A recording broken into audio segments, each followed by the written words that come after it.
ఇప్పుడు తెలంగాణలో BC vote bank కోసం కావచ్చు, తర్వాత ఎన్నికల ముందు మీరు బీసీని ముఖ్యమంత్రి చేస్తామని చెప్పారు.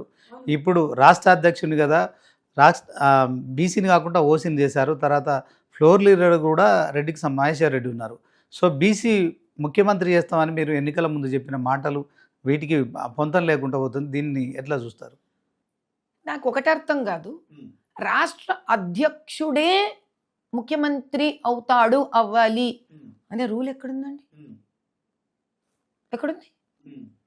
బీజేపీ వేరే రాష్ట్రాలలో రాష్ట్ర అధ్యక్షుడే ముఖ్యమంత్రి అవ్వాలనే రూల్ ఎక్కడ లేదే. లేదా ముఖ్యమంత్రి అయిన వ్యక్తి ఫినిష్ చేయనివ్వండి, ముఖ్యమంత్రి అయిన వ్యక్తి రాష్ట్ర అధ్యక్షుడు అవ్వాలనే రూల్ లేదే.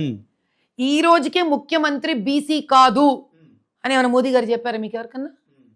చెప్పలేదే. అంతే, ఈ రోజుకి ముఖ్యమంత్రి బీసీయే ఉండొచ్చు, ఈ రోజుకి మేము అదే ఫాలో అవుతుండొచ్చు. అధ్యక్షుడికి ఒక ముఖ్యమంత్రికి కల కర్తవ్యాలని బాధ్యతలని బహుశా వాళ్ళు డివైడ్ చేసి ఉండొచ్చు రెస్పాన్సిబిలిటీ.